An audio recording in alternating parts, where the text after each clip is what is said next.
Esta es la predicación del domingo 29 de noviembre correspondiente a la Iglesia Cristiana Cristo Viene de Algeciras. Esta mañana vamos a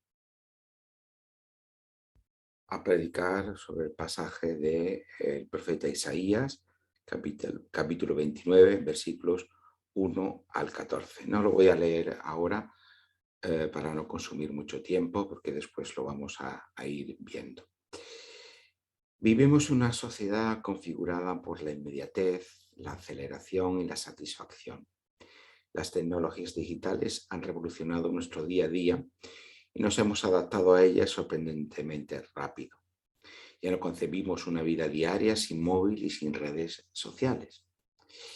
¿Qué duda cabe que estas tecnologías nos han traído un sinfín de ventajas y de posibilidades?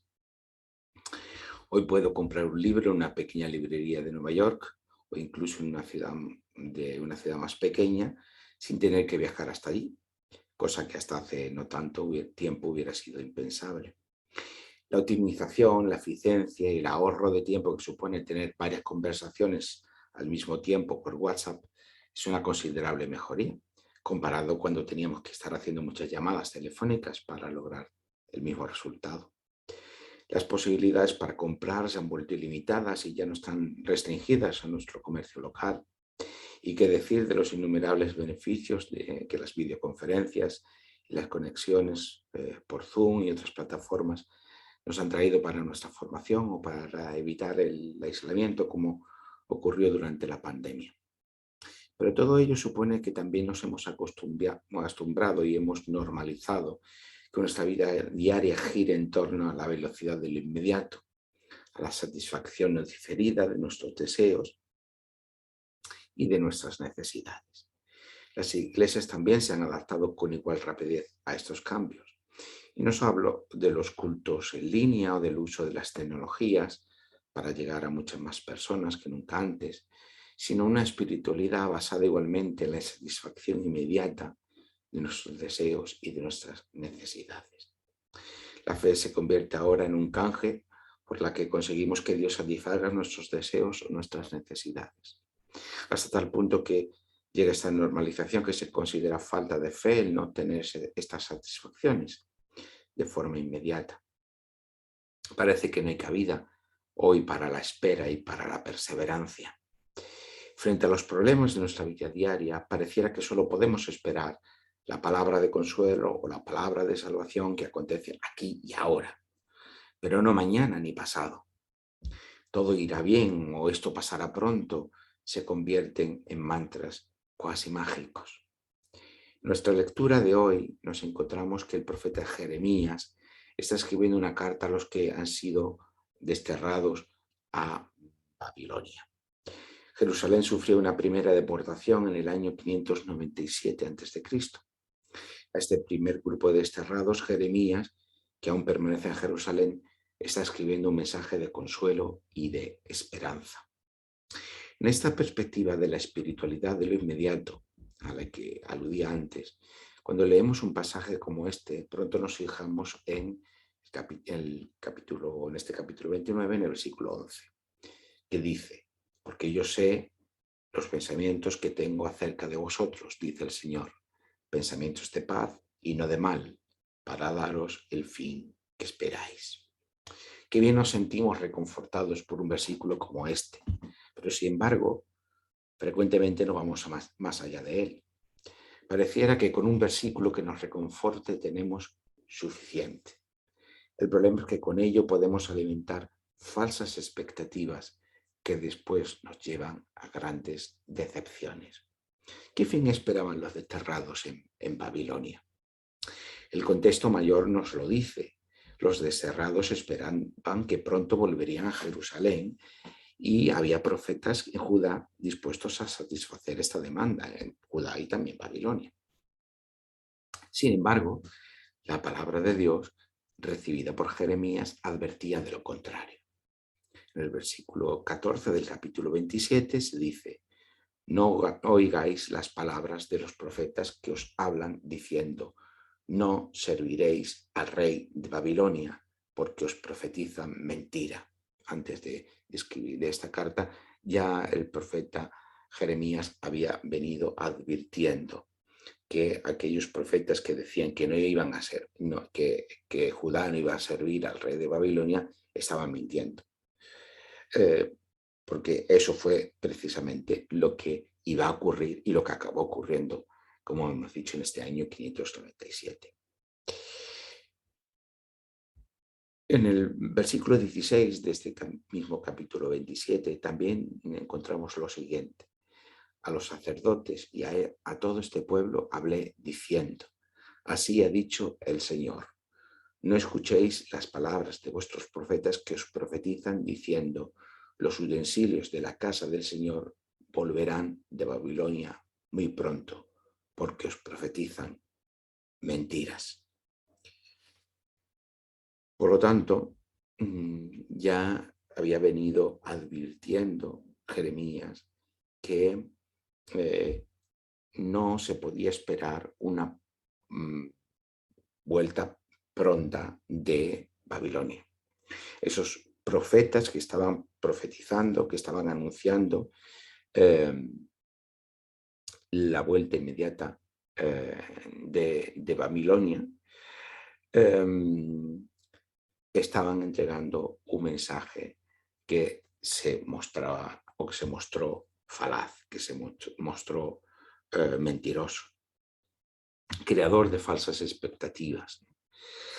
La palabra de Dios por boca de Jeremías muestra que este era un mensaje que se sentaba en unas expectativas falsas, unas expectativas demasiado inmediatas. Pero incluso en el capítulo 28 leemos una disputa entre un profeta, uno de estos profetas que anunciaban una vuelta pronta, como era Ananías, y el profeta Jeremías. En el comienzo del capítulo 28, en los primeros 4 versículos, encontramos las siguientes palabras de Ananías. Ananías, hijo de Azur, profeta que era de Gabaón, me habló en la casa del Señor, delante de los sacerdotes y de todo el pueblo, diciendo, así habló el Señor de los ejércitos, Dios de Israel, diciendo, quebranté el yugo del rey de Babilonia. Dentro de 2 años haré volver a este lugar todos los utensilios de la casa del Señor, que Nabucodonosor, rey de Babilonia, tomó de este lugar para llevarlos a Babilonia. Y yo haré volver a este lugar a Jeconías, hijo de Joacín, rey de Judá, y a todos los transportados de Judá que entraron en Babilonia, dice el Señor, porque yo quebrantaré el yugo del rey de Babilonia. Por lo tanto, Ananías está profetizando que Dios ha quebrantado el yugo del rey de Babilonia, que el rey de Babilonia ha puesto sobre Judá, pero que en un plazo de 2 años se producirá esta vuelta. Sin embargo, Jeremías le contesta, lo encontramos en el versículo 15 de este capítulo 28, diciendo, escucha ahora, Ananías, el Señor no te envió y tú has hecho confiar en mentira a este pueblo. Aparentemente podríamos pensar que el mensaje de Ananías, que estimulaba a esperar un regreso pronto a los desterrados en Babilonia, constituye un mensaje de estímulo y de esperanza para ellos. Sin embargo, la palabra de Dios mostró que se trataba de una falsa esperanza. Por eso, en la carta que Jeremías envía a los desterrados, se dice lo siguiente, y ya ahora nos situamos en el capítulo 29, los versículos 8 y 9, dice, porque así ha dicho el Señor de los ejércitos, Dios de Israel, no os engañen vuestros profetas que están entre vosotros, ni vuestros adivinos, ni hagáis caso de los sueños que sueñan, porque falsamente os profetizan en mi nombre. Yo no los envié, ha dicho el Señor. Y continúa el versículo 10, porque así ha dicho el Señor, cuando en Babilonia se cumplan los 70 años, yo os visitaré y despertaré sobre vosotros mi buena palabra para haceros volver a este lugar. frente a aquel regreso temprano que profetiza Ananías de solo 2 años, Jeremías profetiza un regreso sí, pero que no tendrá lugar hasta 70 años después. Es decir, que tanto los que estaban en Jerusalén como los que estaban en Babilonia debían esperar un tiempo muchísimo más largo. Veis que todo el contexto de nuestro pasaje hay digamos, un debate, una confrontación entre estas dos líneas de pensamiento, diríamos. Por un lado están los profetas que están profetizando que el regreso va a ser muy pronto. Por otro lado tenemos Jeremías, movido por la palabra de Dios, que está diciendo no, el regreso va a ser mucho más tarde. Y es que la fe que confía y la espera esperanzada no se desarrollan en la inmediatez de lo que se anhela o se necesita. Como decíamos antes, estamos muy acostumbrados a esa inmediatez, a esa satisfacción de nuestros deseos aquí y ahora. Y también queremos y esperamos en el ámbito espiritual, diríamos, que Dios también actúa aquí y ahora. Para nosotros tenemos un problema y deseamos, esperamos que Dios actúe aquí y ahora. Tenemos una situación X y queremos que Dios nos dé respuesta aquí y ahora. Pero la fe que confía y la espera esperanzada requieren de tiempo. La fe que confía no se desarrolla aquí y ahora, sí, inmediatamente. No es algo que podamos adquirir, que podamos tener en un breve espacio de tiempo. La fe que confía no es solo resultado de una experiencia determinada. La fe que confía requiere de tiempo. La espera esperanzada requiere de tiempo. No tendremos una esperanza que se desarrolla en un minuto, que se desarrolla en un derivado de una experiencia concreta. Se requiere para ambos tiempo. La fe que confía y la espera esperanzada maduran siempre a largo plazo. Solo cuando somos capaces de aceptar en primer lugar, sin resignación ni desesperanza, pero sí con aceptación y afirmación, la realidad que nos toca vivir, estamos en condiciones de afrontarla desde la fe y la esperanza. Necesitamos, en primer lugar, aceptar aquella situación que estamos enfrentando, sea la que sea, y ahí podría haber muchísimas situaciones, pero debemos aceptarla. Y aceptar que su solución o su superación puede llevarnos tiempo. En esa aceptación es cuando nuestra fe, la fe y la esperanza que el Señor hace brotar en nosotros, irá madurando, irá tomando cuerpo, irá desarrollándose. Todas las cosas que merecen, que son importantes y que merecen la pena, requieren de tiempo. Nada verdaderamente valioso en la vida se consigue en lo inmediato. Siempre se requiere tiempo. Y eso es algo que debemos aprender hoy, porque vivimos en esta vida sin espera, en esta inmediatez de todo. Cuando las cosas no nos satisfacen, queremos cambiar. Incluso hablando de relaciones, hablando de matrimonio, hablando de cualquier situación que involucra a otros. Incluso en esto requerimos esa inmediatez de la satisfacción. Cuando las cosas no funcionan, nos vemos legitimados a cambiar. Pues debemos aprender esto, en que lo verdaderamente valioso requiere tiempo. La aceptación de las realidades dolorosas de las situaciones que nos hacen sufrir, es una parte fundamental de la superación de cualquier proceso de duelo. Y no solamente hablo del duelo que se deriva de un fallecimiento, sino del duelo de cualquier pérdida. En la vida tenemos que afrontar pérdidas de todo tipo y esas pérdidas requieren un proceso de duelo. Y el primer paso es la aceptación de esa situación.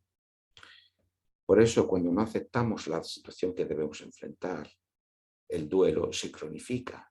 Cuando no podemos afectar, cuando no estamos en condiciones de aceptar una enfermedad nuestra, de un familiar, cuando no estamos en condiciones de aceptar una situación de desempleo, bueno, cualquier otra cosa que podamos enfrentar en este momento, salud económica, personal, cualesquiera que sea, cuando no estamos en condiciones de aceptar esa situación como un primer paso, eso nos impide poder tener la serenidad suficiente para poder enfrentarla de forma adecuada. Por eso Jeremías les dice, en primer lugar, en su carta a los desterrados, lo siguiente. En versículos 4 y 7 del capítulo 29 se dice: así ha dicho el Señor de los ejércitos, Dios de Israel, a todos los de la cautividad que hice transportar de Jerusalén a Babilonia. Edificad casas y habitadlas, plantad huertos y comed el fruto de ellos. Casaos y engendrad hijos e hijas, dad mujeres a vuestros hijos y dad maridos a vuestras hijas, para que tengan hijos e hijas. Multiplicaos allá y no disminuyáis. Procurad la paz de la ciudad a la cual os hice transportar y rogad por ella al Señor, porque en su paz tendréis vosotros paz. Estas palabras de Jeremías están invitando a los desterrados a aceptar la situación que les toca vivir, la situación de destierro del que no van a volver pronto. Y deben afrontar esa situación, en primer lugar, aceptándola. Pero aceptándola en un sentido resignado, ni en un sentido desesperanzado, sino en una aceptación constructiva, en una aceptación creativa, como dice, construyendo su vida cotidiana, edificando, plantando, comiendo, casándose y teniendo hijos, siendo creativos, siendo productivos, afrontando con esa creatividad esa situación, pero aceptando que esa es la situación que les toca de vivir, aceptando que el destierro no van a ser 2 años, sino que van a ser 70, aceptando esa situación, aceptando que no serán ellos los que vean la vuelta del exilio, serán sus nietos, probablemente, los que van a ver esa vuelta al exilio. La aceptación de la situación por la que pasamos implica que esa situación puede demorarse en el tiempo. Y significativamente les dice que en su paz, en la paz a la que ellos deben contribuir, de la sociedad en la que allí en Babilonia en la que se encuentran, ellos van a encontrar paz. Esa aceptación y ese enfrentarla de forma creativa es importante para encontrar la paz.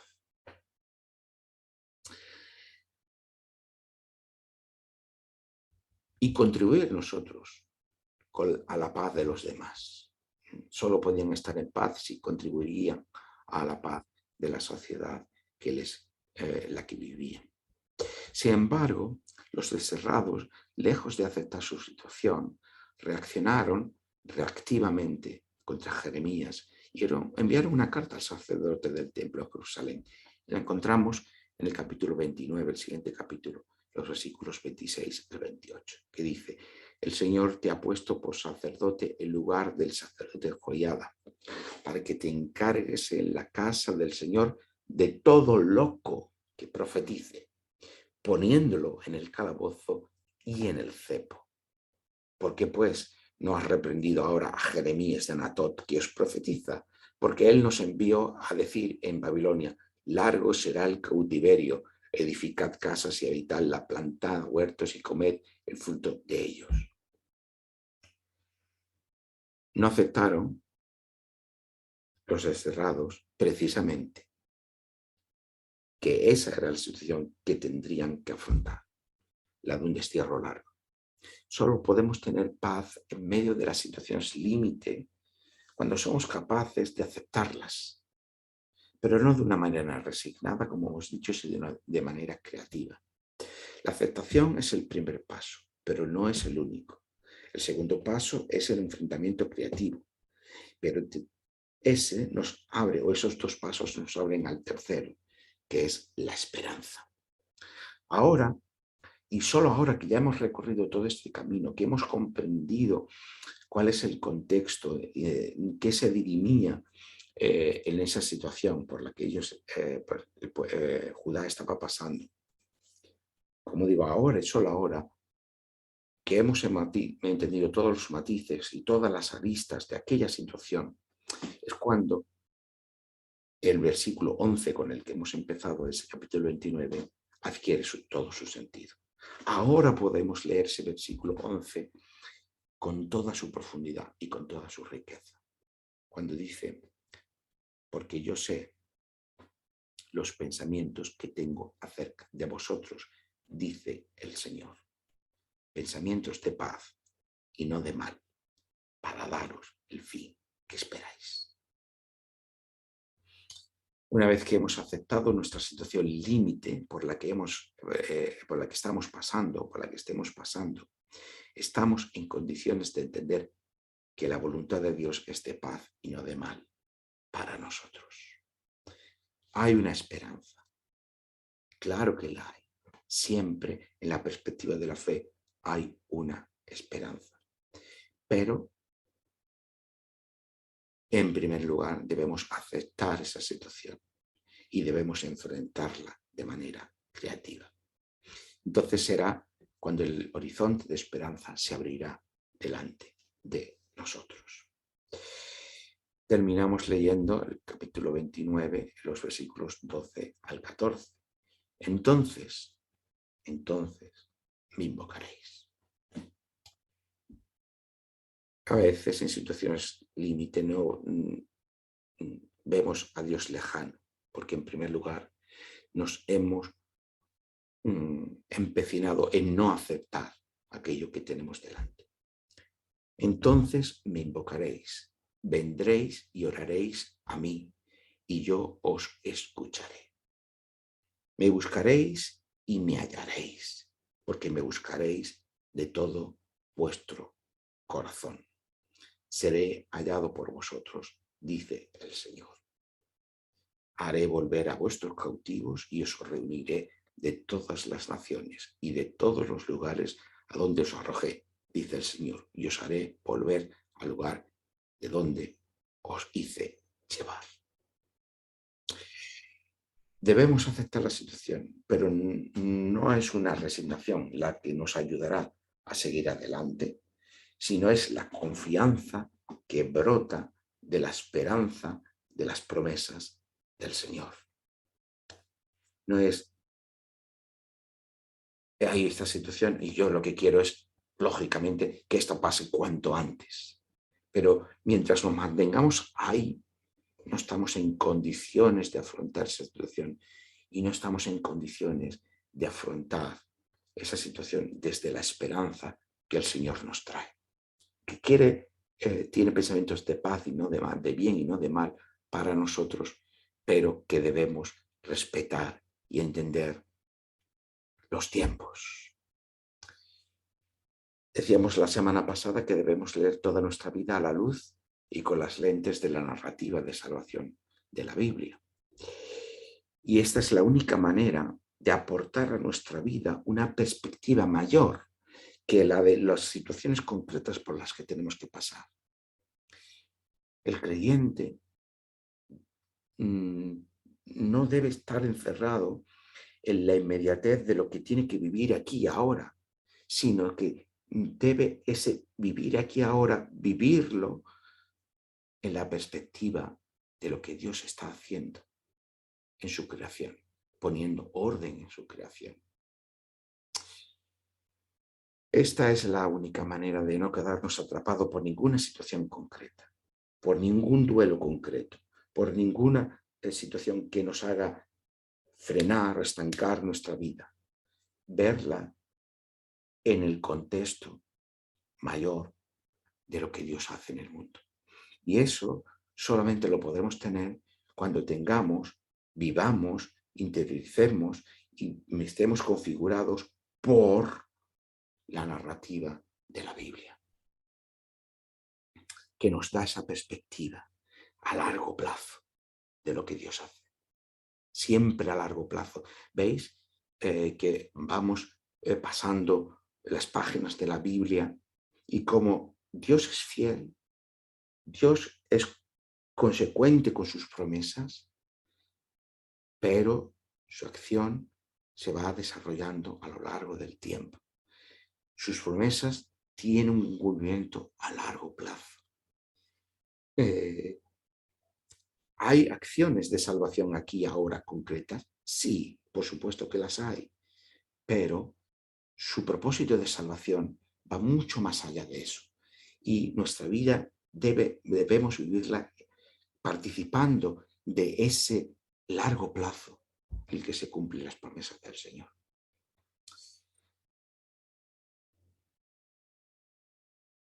Aceptar que la situación por la que estamos pasando hoy puede que no pase pronto, forma parte también de la escuela de la fe. A veces, cuando estamos sufriendo, claro, pensar en que esto se pueda dilatar nos podría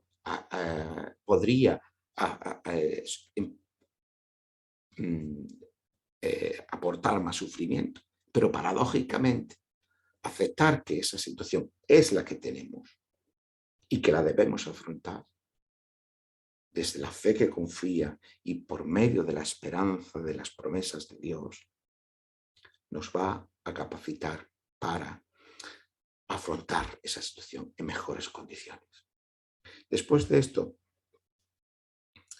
Jerusalén tuvo que soportar otra deportación más en el año 587 a.C. Estaba Jeremías mandando su carta después del 597 a.C., esa primera deportación, pero es que después de todo lo que hemos visto, todavía vendría otra deportación más, que es la del 587 a.C., que sería la deportación definitiva. Y precisamente el libro de Jeremías, si lo leéis, va a terminar ahí. Termina precisamente con la destrucción de Jerusalén, con una nueva deportación y con los deportados allí en Babilonia. Y es que el tiempo del Señor, como hemos dicho ya, no es nuestro tiempo. Por eso, en esta vida diaria de la satisfacción inmediata, por medio de la fe que confía y de la fe que espera, debemos aprender el valor de la perseverancia y de la aceptación de aquellas situaciones dolorosas que llegan a nuestra vida. La fe que confía, la fe que espera, requieren de tiempo y requieren de exposición a situaciones difíciles. Esto es lo que el texto de hoy nos invita y lo que es nuestra oración de que el Señor nos ayude y nos capacite para ello.